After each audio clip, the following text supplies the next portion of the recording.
Welcome back to this special Christmas Eve edition of The Arena, and thus no apologies for talking about Christianity. I know, shouldn't say it really, but Christmas Eve, what does that mean? Now, to many people, of course, it just means, but it's fun. You know, the family are around, the kids are back, and we give a few things, and we eat and drink, and that's all good, but there is a deeper meaning to it. Bruxy Cavey from the Meeting House, which is a huge and growing church in Oakville and Hamilton and Toronto and Beijing, Moscow, Mozambique. Now, where are you centred? Well, the main campus is in Oakville, but we've got about 15 sites spread out across 15? Ontario. Yeah. Wow. And are you going to expand beyond the province? We are, eventually, maybe.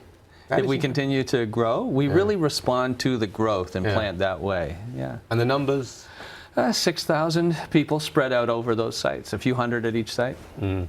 When people say, well, no one cares anymore, what they're saying, I believe, is they don't care anymore, and they're trying to throw that onto like a blanket over everybody else. Right. And in fact, many people do care very much. Don't we all want to project our own ideology onto the masses and feel like we're in the majority? So when someone doesn't care, they want to project that on others. But really, there is a large segment of our society who would say, maybe I don't feel like I fit into a traditional religious bracket, but I haven't given up on God. Yeah. And I'm still warm to the idea of Jesus, but I just don't know where I put my spirituality. And they're kind of spiritually roaming. So we made a church for those people to say, all right, here's a place where you can come, a non-threatening place, a safe place for spiritual seekers to come and ask questions. Right. And that's a lot of people.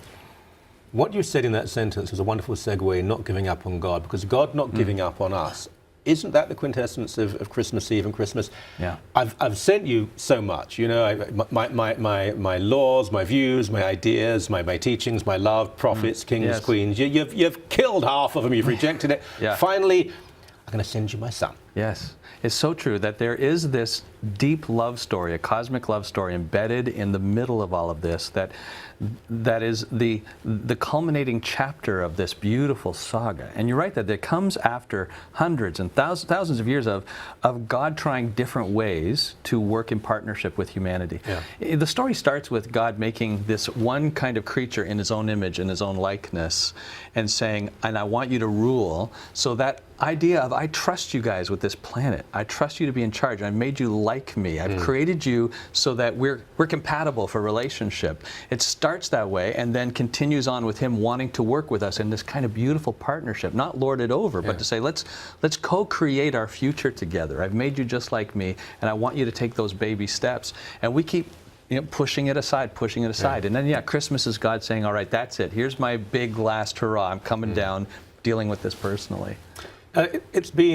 There are people who would say, well, it wasn't an original festival. No, it wasn't. I mean, 2nd century. But we don't know really when it happened. No, we don't. It may not have been December. Irrelevant. I think we know where it was, but it's that it happened, really, not the details around it that are so important.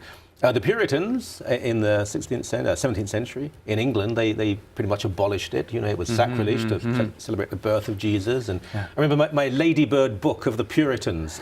I don't know if they had them in Canada, but they did in Britain. All I remember was a roundhead soldier taking away someone's plum pudding. I thought, is that religion? That's terrible. Oh, no. Well, you know, the history of the Christian celebration is that as the church is growing into new lands, every time they bring the gospel, the good news message of Jesus, into an area that is already believing something else, they have their own holidays, their own traditions. And sure, case by case, the church had to make the choice whether to redeem or to reject the holiday. Do we reject it or do we redeem it? Do we say, let us absorb this into who we are and give it fresh meaning, which is a beautiful thing to do. Yeah. So people often feel like they are stumbling upon some great conspiracy when they say, you know, Christianity has pagan roots. Yeah. Yes, the church knew that, and they said, listen, this is a pagan holiday. We're not here to steal it away from you. Yeah. But as you become Christian, as we as the church celebrate, let us inject the meaning that we bring to it. And that redeeming rather than rejecting, I think, is a beautiful pattern of how the church has grown. I mean, you're absolutely right. The internet is full of people who think they're very clever and original in their atheism, and there's nothing original about it. Did you realize this? And it'll references to Roman or even Greek or pagan Saxon festivals, but it really doesn't mean anything at all.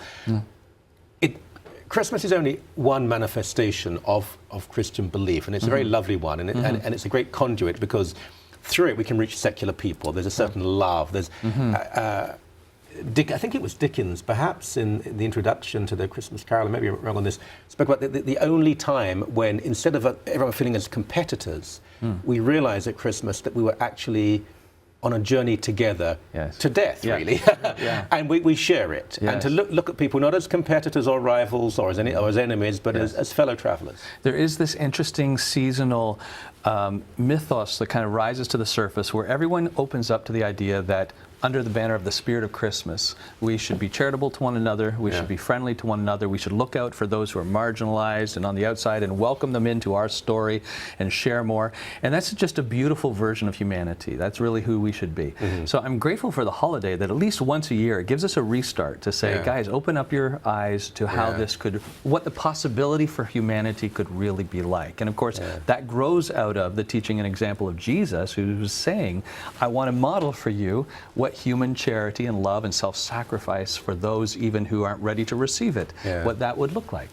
I love that, the reset. Have you tried turning it on and turning it off again?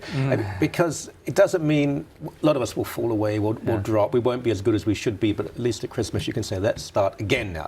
Off, on, and see how we go. There's so much we could discuss. There's something that really does pain me, and I think sometimes over the years I've been on the wrong side of this, that we have formed Christianity as a set of rules. And there are rules and regulations, but we're judging people's faith on how they react to certain social issues. Instead of actually of trying to reach out to the marginalized and include people, it's been making it as small and elitist as possible.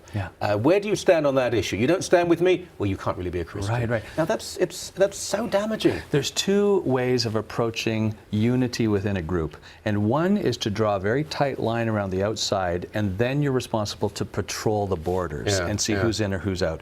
The other is to create a very strong center so that everyone is looking toward the center, and that is always rallying us.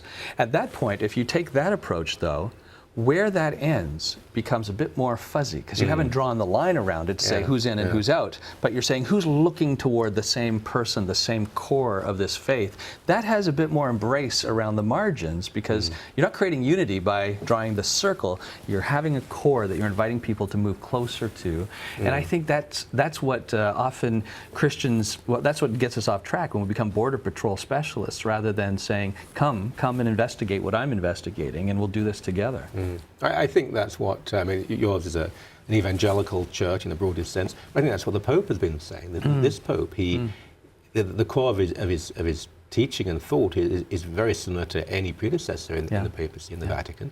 But what he's trying, and the way he's trying to express it is, we've got to concentrate on the center of our faith, and not the cosmetics, because it's the cosmetics and the political absolutes that really turn people away. Yes, and that can make religious conservative people feel uncomfortable, because they thrive with the clarity of the border, who's in and who's out. And when someone says, I don't really want to comment on that, I want to talk more about Jesus and how all are welcome, it does make religious conservative people uneasy. But that repeats the story of Jesus, who grew to make religious conservative people uneasy.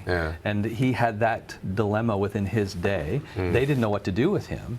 With his love ethic and his embrace of the outsider, they always confused acceptance with agreement. So if Jesus would accept outsiders and accept sinners, they saw that as condoning and agreeing with sin. And when you confuse acceptance and agreement, you can get all kinds of weird, wonky approaches to what love should look like and embrace. Very good. That's very good.